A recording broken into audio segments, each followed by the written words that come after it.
একটা গরিব অনাথ মেয়ে, যার ঘরে খাবার পর্যন্ত ছিল না। কিন্তু একদিন সে ক্ষুধার্ত একটা কালো বিড়ালকে শেষ বেঁচে থাকা দুধটুকু খেতে দিয়েছিল। আর পরের মুহূর্তেই সেই বিড়াল রেখে গেল একটি সোনার মুদ্রা।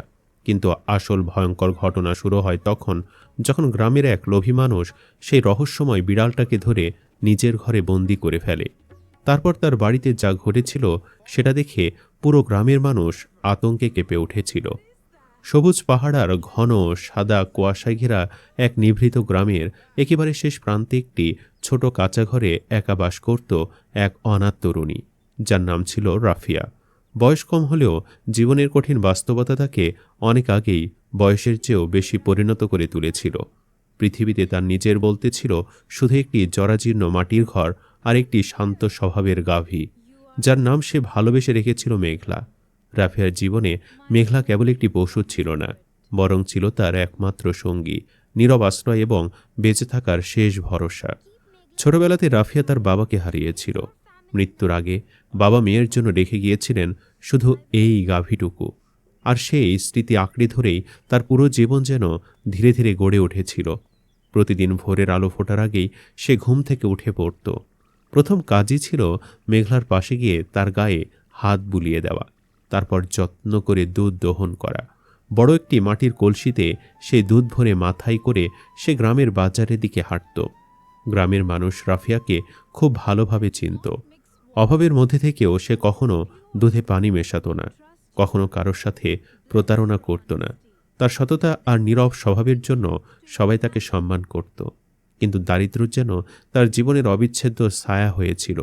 দুধ বিক্রি করে যা সামান্য আয় হতো তার বেশিরভাগই চলে যেত মেঘলার খাবার আর রাখার জায়গার ভাড়ায়। নিজের জন্য সে অনেক সময় শুধু শুকনো ভাত খেত, আবার কখনো পুরো দিনই না খেয়ে কাটিয়ে দিত। যে চারণভূমিতে মেঘলাকে রাখা হতো সেটির মালিক ছিল গ্রামের এক প্রভাবশালী কিন্তু অত্যন্ত লোভী জমিদার। নাম তার বশির মোল্লা। বাহিরে থেকে নিজেকে ধার্মিক ও সম্মানিত মানুষ হিসাবে উপস্থাপন করলেও ভেতরে সে ছিল নিষ্ঠুর, স্বার্থপর এবং টাকার লোভে অন্ধ। রাফিয়ার অসহায় অবস্থাকে সে সুযোগ হিসাবেই দেখত। প্রায়ই ভাড়ার টাকা বাড়িয়ে দিত, ভয় দেখাতো, এমনকি কখনো কখনো অপমান করত।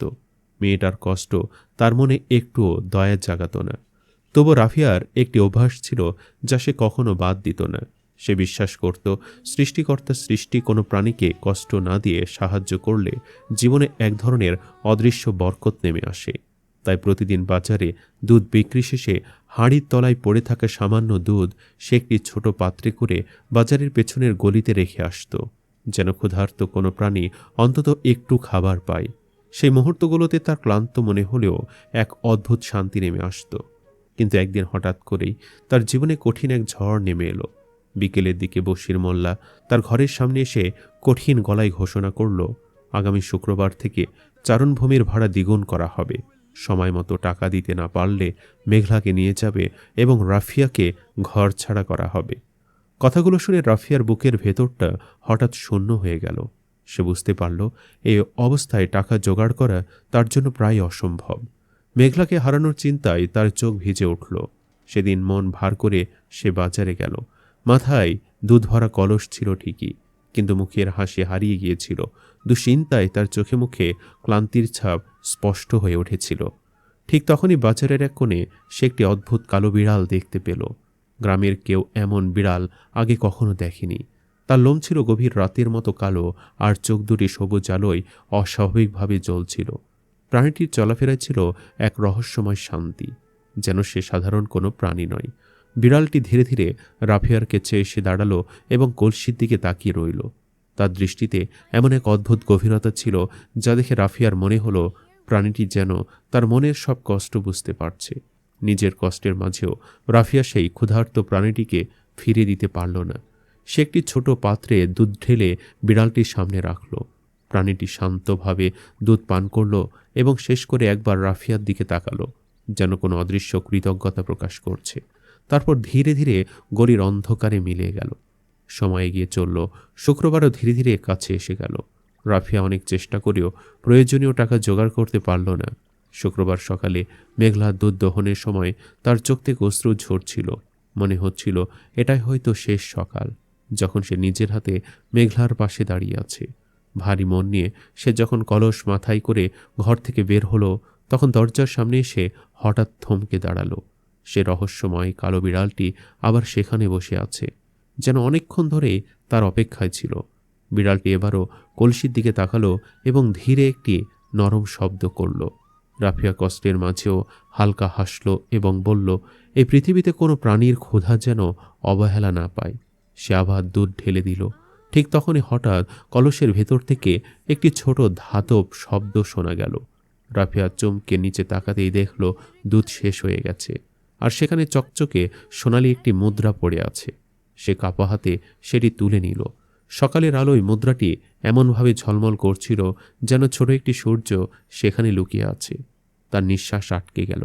সে চারিদিকে তাকালো, কিন্তু কালো বিড়ালটি আর সেখানে নেই। মনে হলো যেন বাতাসের সাথে মিলে গেছে। রাফিয়া মুদ্রাটি বুকের কাছে চেপে ধরল। তার মনে হলো এটি শুধু একটি ধন নয়, বরং তার সততা, ধৈর্য এবং দয়ার কোনো অদৃশ্য প্রতিদান। সে দ্রুত ঘরের ভেতরে গিয়ে মুদ্রাটি লুকিয়ে রাখল এবং ভারী মন নিয়ে আবার বাজারের দিকে রওনা দিল। সেদিন বিকেলে বশির মোল্লা আবার তার সামনে এসে দাঁড়ালো।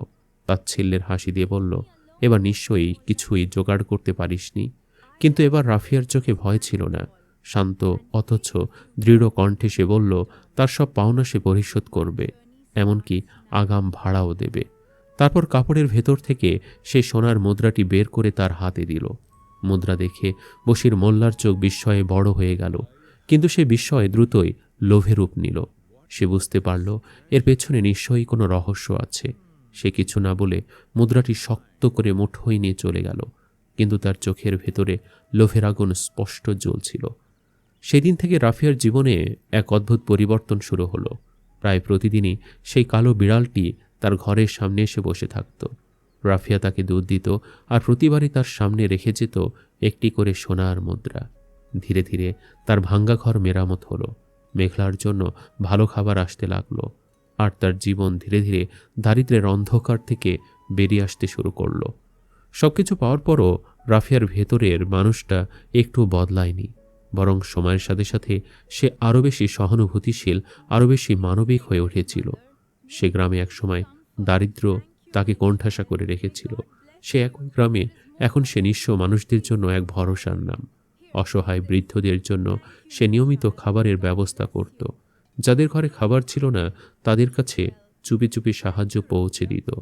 আর যেসব ছোট খামারি তাদের দুধ ঠিকভাবে বিক্রি করতে পারত না, তাদের কাছ থেকেও ন্যায্য দামের চেয়ে বেশি দিয়ে দুধ কিনে নিত, যেন তাদের মুখে অন্তত একবেলার হাসি থাকে।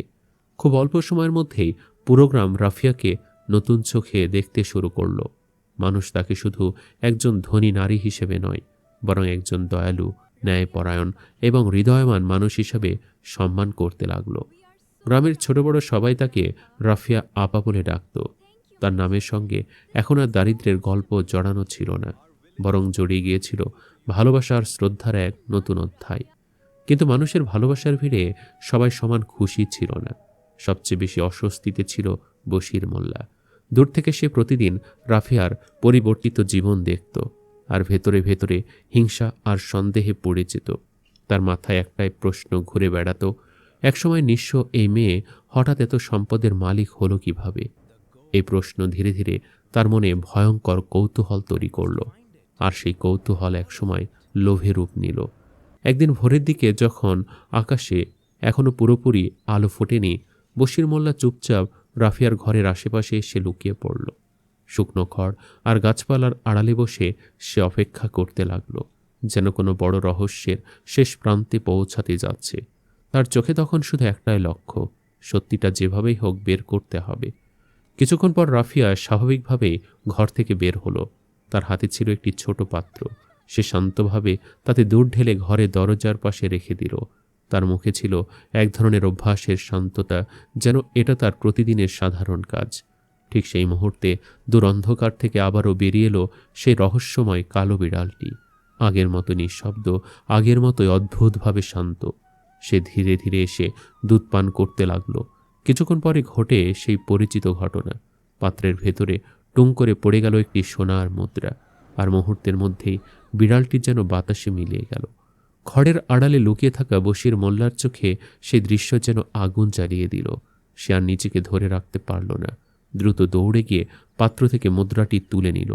মুদ্রাটি তখনও দুধের উষ্ণতায় হালকা গরম ছিল। তার হাতে ধরে থাকা সেই মুদ্রায় যেন তার লোভকে আরও গভীর করে তুলল। নিজের মনে সে ফিসফিস করে বলল, এ রহস্য কোনো সাধারণ বিষয় নয়। এই প্রাণী আসলে সম্পদের উৎস, আর এই সম্পদ কোনো গরিব মেয়ের হাতে থাকা উচিত না। এটা তার নিজের হওয়া উচিত। সেই মুহূর্তে তার মাথায় এক ভয়ঙ্কর পরিকল্পনার জন্ম নিল। পরদিন ভোরে বশির মোল্লা একটি শক্তিশালী জাল নিয়ে আবার রাফিয়ার ঘরের আশেপাশে লুকিয়ে রইল। তার চোখে তখন আর কোনো মানবিকতা ছিল না, ছিল শুধু লোভ আর অধিকারবোধ। সে ঠিক করেছিল আজ যে কোনো মূল্যে সে রহস্যময় কালো বিড়ালটাকে ধরে ফেলবে। যখন কালো বিড়ালটি আবারও রাফিয়ার ঘরের সামনে এসে দাঁড়ালো, ঠিক সেই মুহূর্তে বশির মোল্লা হঠাৎ করে ঝাঁপিয়ে পড়ল। মুহূর্তের মধ্যে সে প্রাণীটার ওপর শক্ত জাল ফেলে দিল। বিড়ালটি ভয় আর আঘাতে ছটফট করতে লাগল। তার ধারালো নখ বশির মোল্লার হাতে আঁচড় কেটে রক্ত বের করে দিল। তবু লোভে অন্ধ মানুষটি তাকে ছাড়ল না। অনেক কষ্টে সে প্রাণীটিকে একটি মোটা বস্তার ভেতরে ভরে দ্রুত নিজের বাড়ির দিকে নিয়ে গেল। বাড়িতে গিয়ে সে দরজার জানালা শক্ত করে বন্ধ করে দিল। তারপর ধীরে ধীরে বস্তা খুলল। কালো বিড়ালটি বেরিয়ে এসে চারিদিকে তাকালো। তার সবুজ চোখ দুটি এবার আগের চেয়েও বেশি ঠান্ডা আর ভয়ঙ্কর লাগছিল। বশির মোল্লা তাড়াতাড়ি একটি বড় পাত্রে তাজা দুধ ঢেলে তার সামনে রেখে কৃত্রিম হাসি দিয়ে বলল, এখন থেকে সে এখানেই থাকবে, যত ইচ্ছা দুধ খাবে, আর প্রতিদানে তাকে সোনার মুদ্রা দিতে হবে। কিন্তু আশ্চর্যের বিষয়, বিড়ালটি দুধের দিকে তাকালোও না। সে ধীরে ধীরে ঘরের এক কোণে গিয়ে শান্তভাবে বসে পড়ল। তার চোখে কোনো ভয় ছিল না, বরং ছিল এক অদ্ভুত স্থিরতা, যা বশির মোল্লার বুকের ভেতর অজানা আতঙ্ক তৈরি করছিল। সময় গড়াতে লাগলো। 1 ঘন্টা, 2 ঘন্টা, এমনকি পুরো রাত কেটে গেল, কিন্তু বিড়ালটি এক ফোঁটা দুধও স্পর্শ করল না। বশির মোল্লার ধৈর্য ভেঙে যেতে লাগলো। শেষের আগে চিৎকার করে উঠল, দুধ খাও, তারপর আমাকে সোনা দাও। তবু কোনো সাড়া নেই। শেষ পর্যন্ত দাঁত চেপে সে বলল, সে এখন থেকে এই ঘরেই বন্দি থাকবে। দুধ খাবে বা না খাবে, তাকে সোনা দিতেই হবে। অন্যদিকে রাফিয়া প্রতিদিনের মতো দরজার পাশে দুধ রেখে অপেক্ষা করছিল, কিন্তু সেই কালো বিড়াল আর ফিরে এলো না। সকাল গড়িয়ে দুপুর হলো, দুপুর গড়িয়ে সন্ধ্যা এলো, তবু তার কোনো দেখা পাওয়া গেল না। আর সেখান থেকে ধীরে ধীরে এক নতুন অজানা অন্ধকারের সূচনা শুরু হলো, যার শেষটা তখনও কেউ জানত না। অচানক অস্থিরতা রাফিয়ার বুক চেপে ধরল। মনে হচ্ছিল কোনো অশুভ কিছু ঘটেছে। 1 দিন গেল, তারপর আরও 2 দিন। প্রতিদিনই সে ভোরে দরজার পাশে দুধ রেখে সে রহস্যময় কালো বিড়ালটিকে খুঁজত, কিন্তু কোথাও তার কোনো চিহ্ন মিলছিল না। ডাকতে ডাকতে তার গলা ভেঙে যাচ্ছিল, তবু কোনো সাড়া আসছিল না। 3য় দিনের বিকেলে সে ভেঙে পড়ে কেঁদে ফেলল। তখন আশ্চর্যভাবে তার চারপাশে সেই বিড়ালগুলোর দল জড়ো হলো, যাদের সে আগে খাবার দিত। একচোখা বুড়ো বিড়ালটা এগিয়ে এসে তাকে টেনে নিয়ে যেতে লাগলো। নীরবে রাফিয়া তাদের অনুসরণ করল। তারা গিয়ে থামল কুদ্দুস ব্যাপারীর বাড়ির সামনে। ভেতর থেকে ভাঙচুর আর চিৎকার শোনা যাচ্ছিল। ভেতরে কুদ্দুস লোভে অন্ধ হয়ে সেই কালো বিড়ালটিকে বন্দি করে রেখেছিল। দুধ খাওয়ানোর চেষ্টা করলেও বিড়ালটি কিছুই খাচ্ছিল না, শুধু স্থির চোখে তাকিয়েছিল। হঠাৎ বিড়ালটি উঠে দাঁড়ালো, 1 চুমুক দুধ খেলো, আর সঙ্গে সঙ্গে দুধের বদলে মাটিতে পড়ে গেল কালো কয়লা। আবার খেলো, আবার কয়লা পড়ল। ধীরে ধীরে পুরো ঘর ভেঙে ছাই হয়ে যেতে লাগলো। সোনা গয়না সব পাথরে রূপ নিচ্ছিল। রাফিয়া দরজা ভেঙে ভেতরে ঢুকলো। চারিদিকে ধ্বংসস্তূপ, আর মাঝখানে সে রহস্যময় বিড়ালটি। এবার তার চোখে অদ্ভুত এক আলো জ্বলছিল। বিড়ালটি লাফ দিয়ে রাফিয়ার কাঁধে উঠল, আর তখনই সব শব্দ থেমে গেল। পুরো ঘর নীরব হয়ে গেল। কুদ্দুস ঝাঁটু গেড়ে বসে পড়ল। বুঝতে পারল তার লোভী তাকে শেষ করে দিয়েছে। রাফিয়া বিড়ালটিকে নিয়ে ঘরে ফিরল, দুধ দিল, কিন্তু এবার কোনো সোনা পড়ল না। বরং হঠাৎ সে বিড়াল মানুষের ভাষায় বলল সে কোনো সাধারণ প্রাণী নয়, বরং দয়া যাচাই করার জন্য পাঠানো এক রহমতের রক্ষক। তার কথা শেষ হতেই সবুজ আলো ছড়িয়ে পড়ল, আর সে আকাশে মিলিয়ে গেল। সেই আলো গিয়ে পড়ল গাভী নুরির ওপর। সেদিন থেকেই নুরির দুধে অদ্ভুত বরকত দেখা দিল। অসুস্থ মানুষ সেই দুধ পান করে সুস্থ হতে লাগলো, আর রাফিয়ার ঘর হয়ে উঠল পুরো গ্রামের আশ্রয়স্থল।